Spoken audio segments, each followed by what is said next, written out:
What you're going to learn today is known by the major world governments. I doubt the president of Zimbabwe knows what we're going to talk about. But the heads of England, Canada, United States, Russia, China, they all know, and they're making preparations. The Vatican knows, and I have some local connections there that I know about the Vatican and what they're doing. The Fortune 100 companies, they're getting ready and being prepared. My first-hand awareness began in year 2000. Two different men, friends of mine, they were both researchers.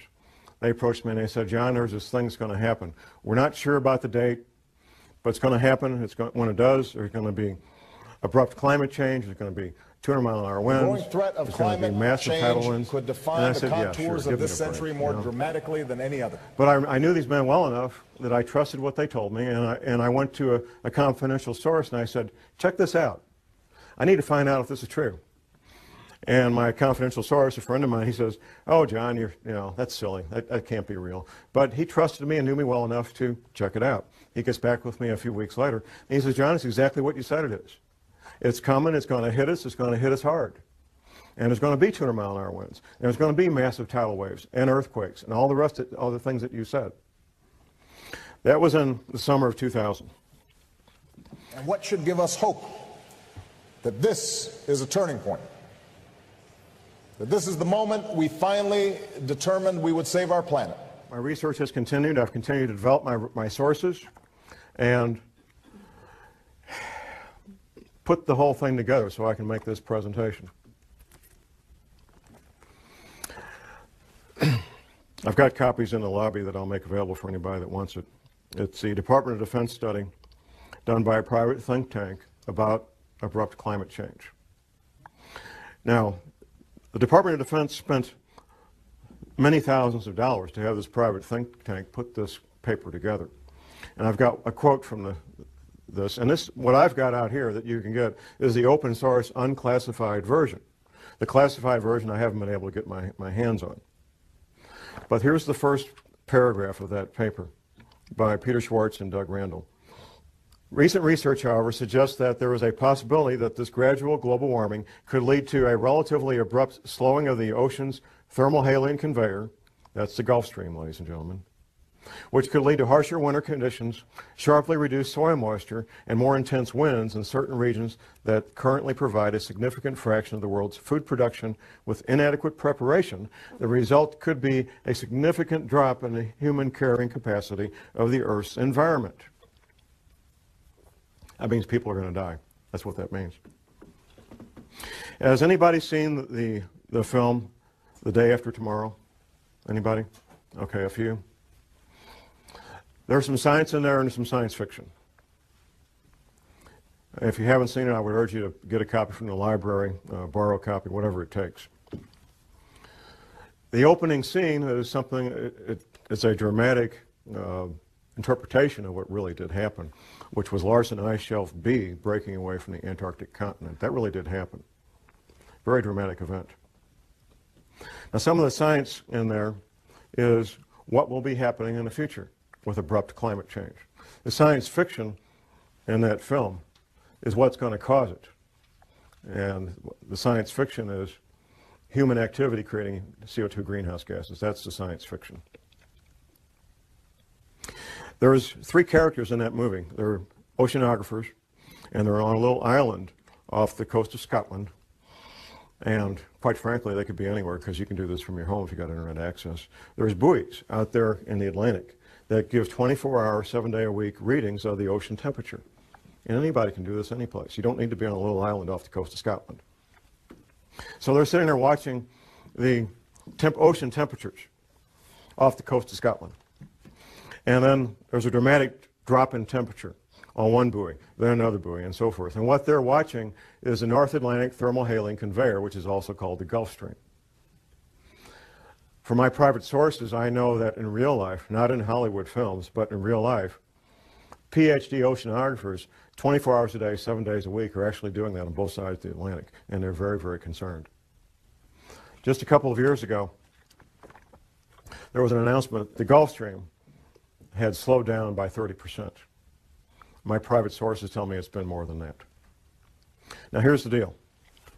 You look at a map of the world, and you've got England, Ireland, and Scotland here, and you've got Moscow here. They're both the same distance from the North Pole. They're both the same distance from the North Pole. England, Ireland, Scotland, and Moscow. What's the difference? I mean, they rarely see any serious snow in England, Ireland, and Scotland. They don't have furnaces like we do because it doesn't get to be 10 degrees. And they certainly don't have the winters of Moscow, even though they're the same distance from the North Pole. The reason they don't is the Gulf Stream. The Gulf Stream is that ocean of warm water that comes up from the Caribbean, the Gulf of Mexico, up the east coast of the United States, goes over and down past England, Ireland, and Scotland, past France, goes on south and makes a big circle. That's the Gulf Stream. That's what gives England, Ireland, and Scotland the very temperate, mild winters that they've always enjoyed. The best PhD oceanographers on the planet know that it's slowing down, and they know it's going to stop. There's some disagreement about when. And because there's some unknowns that they have to try to do some guesswork. But here's what makes the Gulf Stream work. It's the salt content. It's the salinity of the ocean. The salt content of the ocean allows that big engine to pump that water up, go over and come back down and do that big circle of thousands of miles. The salt content is changing because of melting freshwater ice in Greenland and melting freshwater ice in the Antarctic. Now, the melting ice at the North Pole doesn't make any difference because that's floating salt water. So it doesn't make any difference. When it doesn't change the sea levels, it doesn't change the salinity of the ocean. This fresh water being introduced into the ocean is reducing the salinity of the ocean. That's slowing down the Gulf Stream, and at some point it will stop. 3 years, 5 years, 20 years, I can't tell you when. And the best PhD oceanographers on the planet can't tell you when. They can tell you it's about to happen, though. As I started tracking this matter of abrupt climate change and rising ocean levels, I incorporated into casual conversations with people I knew and came in contact with. I was having lunch one day with a friend of mine. This friend is a veteran of the U.S. Navy Submarine Corps. And I was talking about what would be causing this, because I did pretty quickly learn what would be causing the rising ocean levels and abrupt climate change. And my friend starts telling me what he heard at a classified U.S. Navy briefing.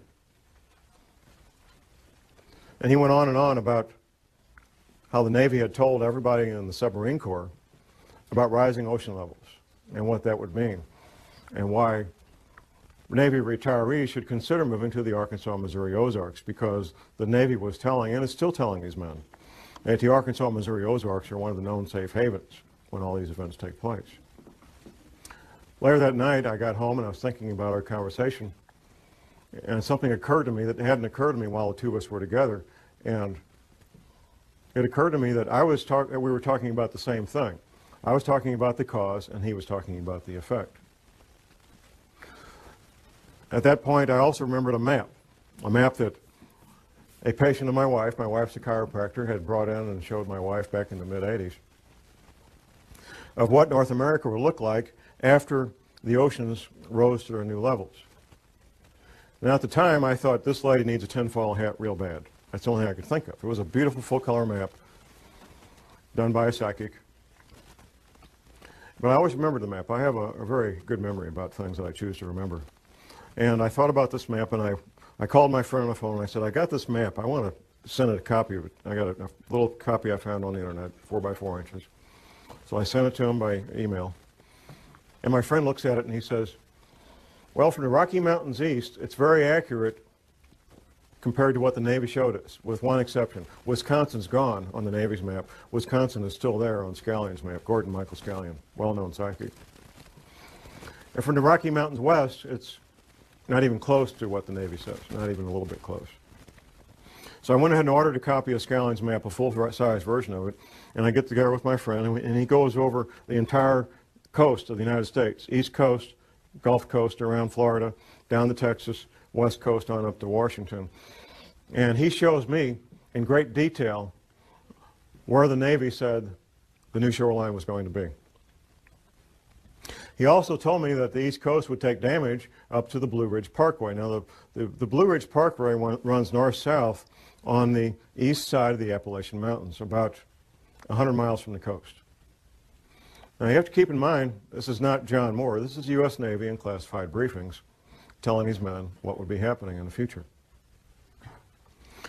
Since talking to my friend, I've also interviewed 3 more Navy veterans. One was an officer in the submarine corps. Another was an intelligence officer from another service assigned to the submarine corps for a 3-year tour of duty. And the third guy was a Navy veteran. Fourth guy, actually.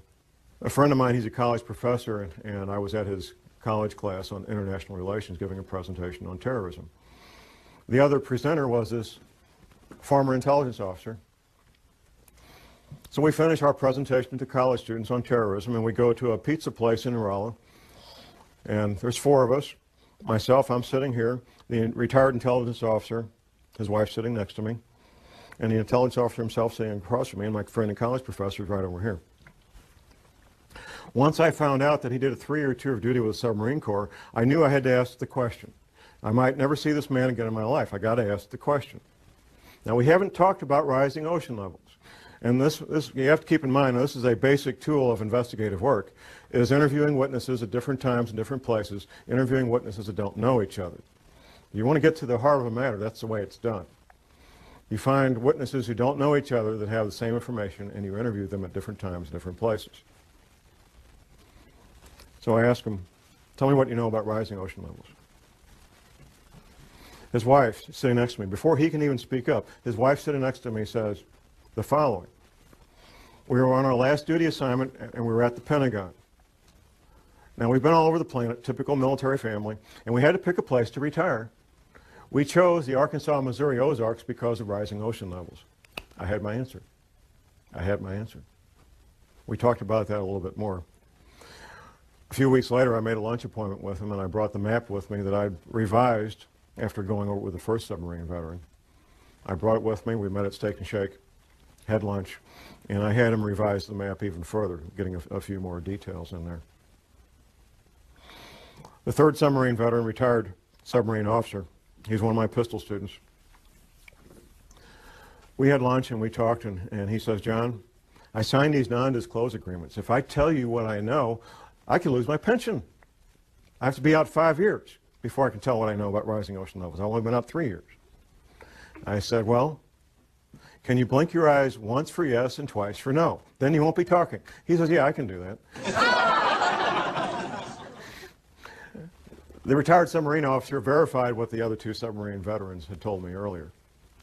Word for word, detail for detail. And he also, this is the third man who had chosen the Arkansas, Missouri Ozarks for his retirement home. The Prophecy Club, a Christian group out of Topeka, Kansas, they sent me on a nationwide speaking tour in 2005 on this topic. And I'm up in Detroit speaking on this. On one of the breaks, I have a man walk up and introduce himself to me. He says, John, I'm in the insurance industry. And we've wondered for years, us in the insurance industry, why is there such a cluster of retired Navy people in the zip codes of the Arkansas, Missouri Ozarks? Now I know. Now I got my answer. The Navy knows. Another pistol student of mine, a retired Navy guy, I said, what's the altitude of your new home? He told me to the foot the altitude of his new home. How many people can do that? Almost nobody. He told me to the foot the altitude of his new home in the Arkansas, Missouri Ozarks. Absolutely he did.